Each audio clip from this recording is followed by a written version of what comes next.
Hey everybody, Vaughn here with the Vonster vlog, and welcome to my garden.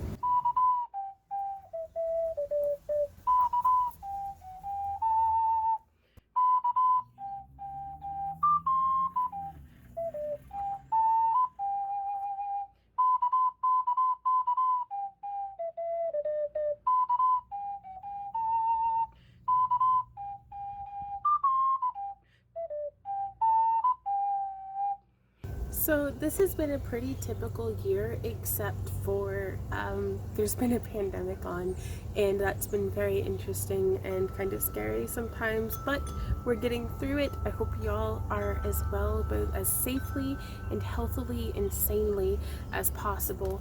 Gardening has definitely kept me feeling pretty optimistic. I suffer no delusions that I could feed myself entirely out of my own garden, but it is really nice to have like just a little bit, we get 2 to 3 eggs every single day from our 2 chickens who are currently laying.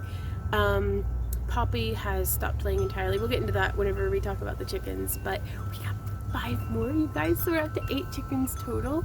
But it's been really nice, and more than anything, just having something that gives me a whole lot of purpose beyond running our business out of our home and other things. Like, honestly, Randy and I, who's Randy?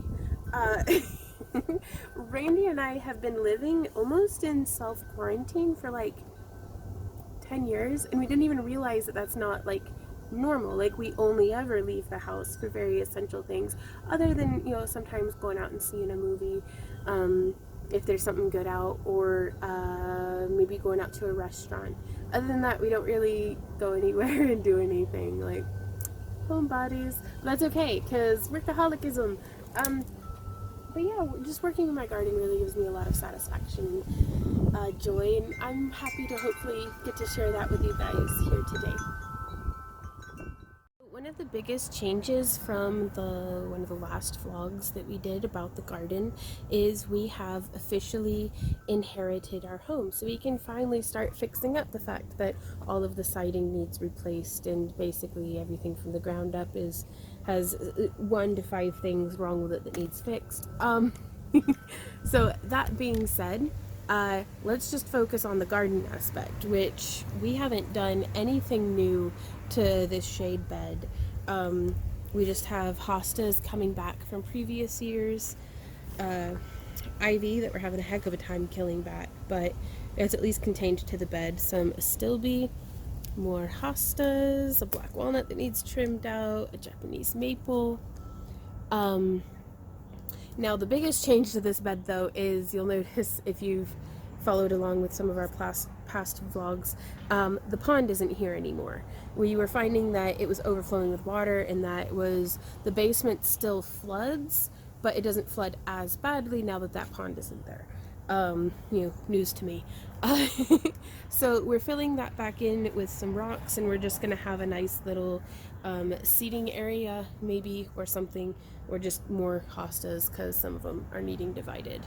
But that's that corner. It is a work in progress still, and I'll show you here in a minute where the pond has made off to. But first I wanted to show you guys over here. We're working on eradicating the bed on the right side. It just, with all that tree cover, it doesn't really get a whole lot of water, whereas the bed on the left gets all the runoff from the top of the house whenever it rains. So we're going to be moving all the plants that were on the right side to the left side to fill it in.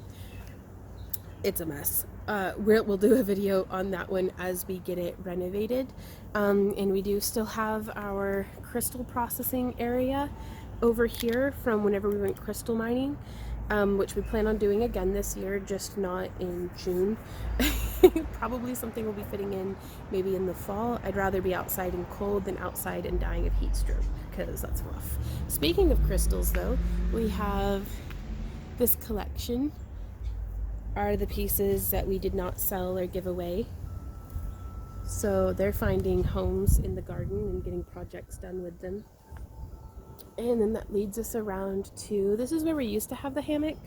We're actually going to be extending this bed all the way to the fence line here. So this shelf isn't going to be here. Actually, we're going to be moving this shelf to this concrete slab here.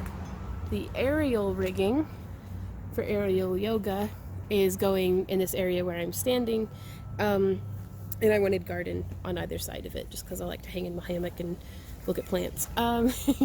Now for this bed that gets full sun throughout the day, but at the time of recording it is 5 p.m. roundabout, so some nice evening shade, which is perfect for harvesting.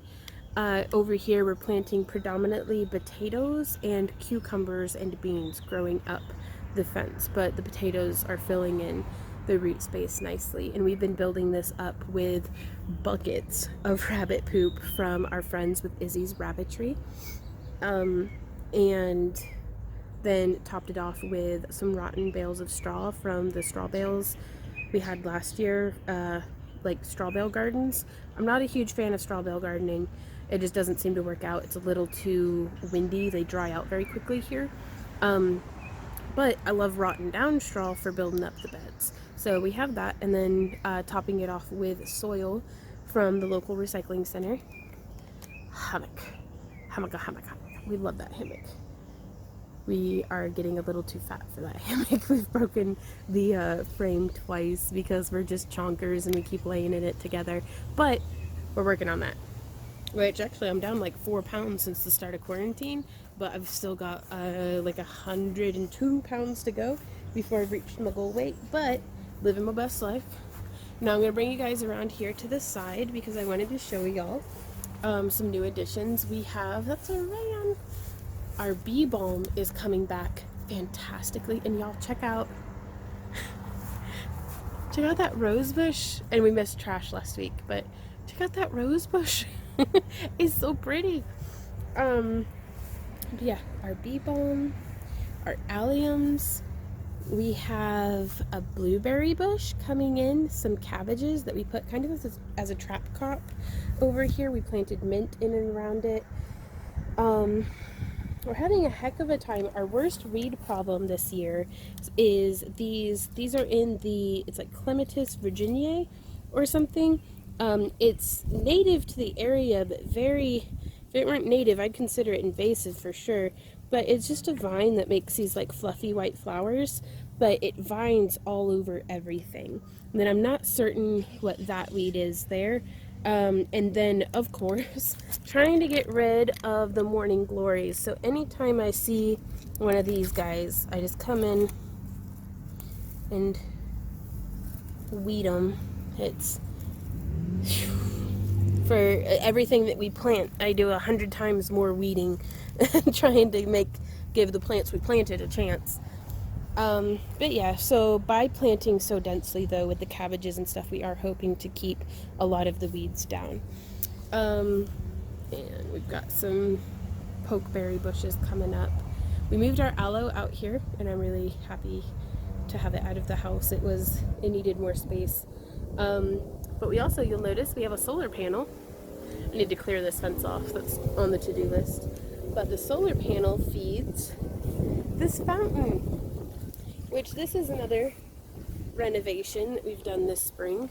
Just not buying anything new other than the solar panel, just shuffling around the same rocks and everything that we've had. We've got some Thai basil in a pot on this side and some marigolds and gladioli on this side. But just moved some bigger rocks during the winter. The chickens had kicked away all of the other stones, so we figured we wanted to use very big rocks that would hold up to the violence of the chickens. Now over here we have some heuchera or coral bells and hostas underneath this redbud tree with our statue that we had purchased in our second apartment in Tennessee. And that's just coming in nice. It's a little hard to keep it watered because there's not a whole lot of soil on this side here. Like it doesn't retain moisture very much. You can see a lot of it keeps draining out. A lot of the soil does. So we need to figure something out for there. But some pansies and stuff still doing well. Lots of weeds growing. So they're doing great. That's good, I guess. And then we can come this way. And I'm going to walk you guys through the beds. as we're farther back, and then I'm going to give you a much more up close look at all of the beds. So this front bed here is actually a new addition. We'd like to bring all of our raised beds, like our vegetable beds, up to 2 layers deep. But it's a matter of, we could go out and get the wood, but we don't have the soil to top it off, and what would there be in a pandemic and everything, the local recycling center that we get our dirt from has closed down, so we aren't able to, at the time of recording, we haven't for the past month been able to go and get the broken down leaves and stuff from there. And also it was late enough in the season that we were like, we'll just go ahead and plant. So in this bed we have just greens and radishes, like entirely. In this bed here next to it, so greens and radishes. Here, nothing but peas. They're shelling peas because I'd rather it be planted, and you know, if nothing else, they'll build the soil. But I do love eating shelled peas. Like I'll just eat them fresh out of the pod, just sitting there. We have some climbing peas and beets and radishes and onions in this bed, and then in this bed we have more sweet onions and more bush peas and some climbing peas in both of those beds too, some sugar snap, and then spinach in the back corner of that bed as well.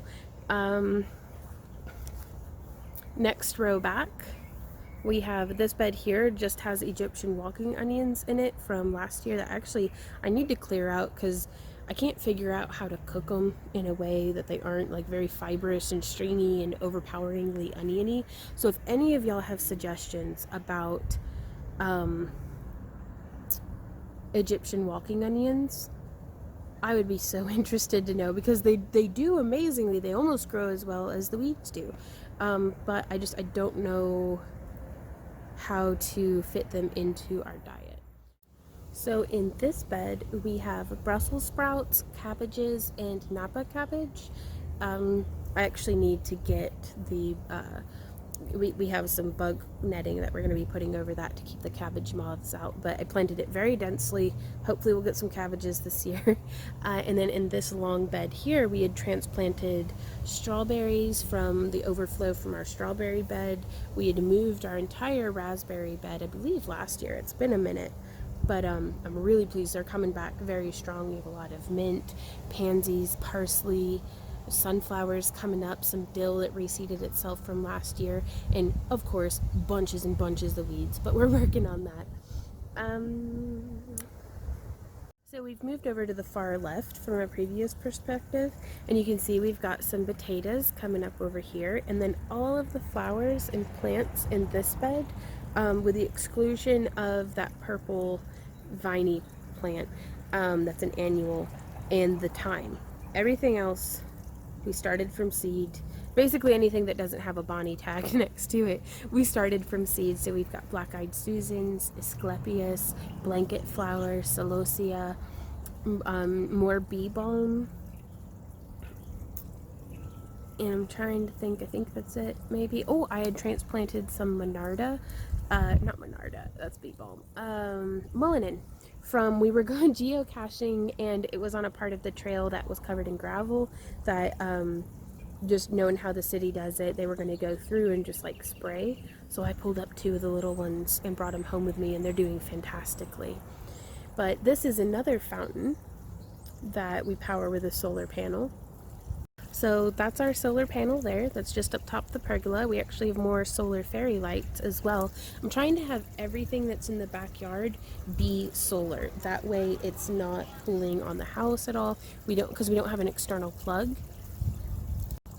And since we don't have an external plug, we have to like string it in through a window or something. It just kind of jank pretty quick. So if we can have it be solar, then it's completely independent of the house. And I really wanted to try it out. The technology's come a long way since I bought my very first string of solar fairy lights. So you can see here the fountain is doing very well off the solar power. I have gone around to the other side so you guys could get a little bit more of a full perspective of our mermaid fairy garden pond that we have moved from the far corner up that way is now over here. I think the water lilies are going to have a much better time being in full sun. I know the toads have liked sunning themselves on the rocks, and I really liked it kind of over by this sitting area. So this is the seated perspective of the fairy pond, which I really like.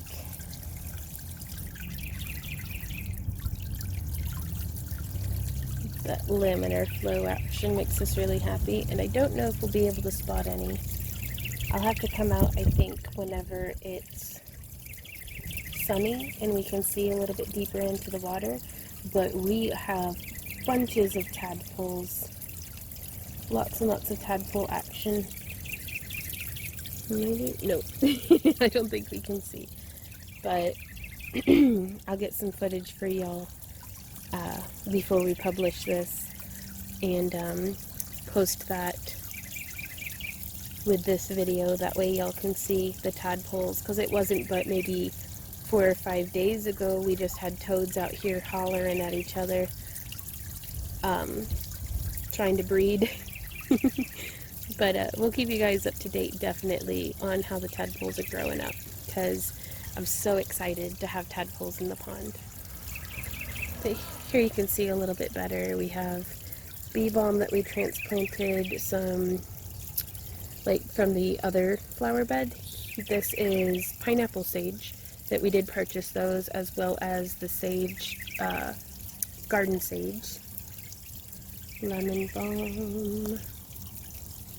And then we've planted this bed here with gladioli and Asiatic lilies along the back, and then just a mixture of pansies and marigolds. That Lowe's was having a sale with all of the 6 cells of annuals were 88 cents. So we are, and the pansies were actually on clearance. They were 25 cents for a 6 cell. So I was like, don't mind if I do. And got them planted kind of all the way back. You can see we're having some problems on the other side of the fence line with that Clematis virginiae. I don't know how to pronounce it. It's like, but that stuff, because I can't reach through the fence to get it, so I'm gonna have to trespass so I can weed the fence line. But yeah, it's just, that's gonna be a big old mess. And you can see we've got leftover from last year, dead vines that take over the fence every year, and I'm trying real hard to stay on top of it. We also, a raspberry plant that made it through the move. Another new addition to the garden that took up most of our gardening budget for this year, but I'm very excited about, is we finally have a patio table and umbrella and chairs for, not all the chairs match, but we don't mind that. So we can actually sit out here and enjoy ourselves, and it's made it through 2 tornado warnings already. Whenever we bring the umbrella down, the table doesn't even tip over or anything. So we're really, really excited about that. We had our first barbecue out here the other night. Made a whole bunch of meat and cookies, but that wasn't on the grill. We just had meat and cookies for dinner, because we're grown-ups, we can, right? Yeah, Randy and I sit in the sling-back chairs, and then Sam and Z sit in these other 3, because they can never decide where they want to sit, and then the cat sits in whichever one they aren't in. But and then this bed here, I don't have a cage big enough to go over it, but this is Callie's favorite litter box, so I have to have this over this if I'm going to have anything grow. We have planted some grapes. There's a grapevine here, that's a purple grape, and then we have a green grapevine down here. And then it's all just alternating rows of radishes and carrots with some parsnips and beets thrown in whenever I ran out of radish seeds. So very excited about that. Lilies that we had planted in our very first year of being here need divided terribly, but they're going to be real pretty when they go into bloom. And then this is another big change this year, is used to the chicken enclosure spanned the whole length of the yard, which you can kind of see. The fence was on the other side of those straw bales. We just had straw bales along the bottom edge of it. And we've opened that up to keep our girls a little bit more contained, and they seem to be doing all right. I'll show you the girls in just a minute, but they're under the rabbit tree attached to the shed / chicken house. But we have planted tomatoes all along this outer edge here and down this way, and that platform is actually the start. Let's look at that cool pattern that the shadows from the tomato cages is leaving on the wood. This is actually going to be our chicken house once it's built, and that way we can use the shed over there as an actual like shed and keep like Randy's woodworking tools and stuff in there. But little stepping stones, and then 6 more tomato plants down this way, and then we're going to be planting in this whole area watermelons and some herbs and stuff here along the side, and just, I don't know, treat it like one big open, like not a raised bed garden, but just a regular in the ground garden. Our dwarf cherry trees doing pretty well, which, speaking of which, our big cherry trees are doing very good too. There's that one there and that one there. They both have cherries on them already. They're not ready yet, but we're getting there. Oh, and the little chicks have come out. Let's go say hey. But yeah, these are the rotted down straw bales that we had potatoes on top of last year. So the big girls live to bully the little girls. Don't ya? There's Pepper and Nutmeg. Pepper is a barred rock, and Nutmeg is an Easter egger. Like not an Americana. I don't know, maybe it's an Americana. I don't remember. Easter egger, I think, is what it said at the store. But that one, our other barred rock, is Chia, who is, yeah, a barred rock. Clove is a black Australorp. And you can see there's Nutmeg picking on them. Saffron, our brunette, is a speckled Sussex. And then I believe in the shed currently we have Bay, who is a light Brahma, and Ginger is a buff Orpington. So I think they'll all get settled in eventually and be good friends, but until then Nutmeg's gonna keep being a butt. And then we still have Poop Machine, Lolly, and Gus. Lolly has 2 kits that we haven't named yet, but I'm hoping they're does. We'll see. This is Ginger, the third. That's the neighbor's kid. Well, she's a buff Orpington. And there's Nutmeg going to be mean to her. And that's Bay, my light Brahma. I have suspicions she might end up being top of the pecking order just because she's going to be the biggest. But we'll see. We shall see. She's a pretty girl though, that's for sure.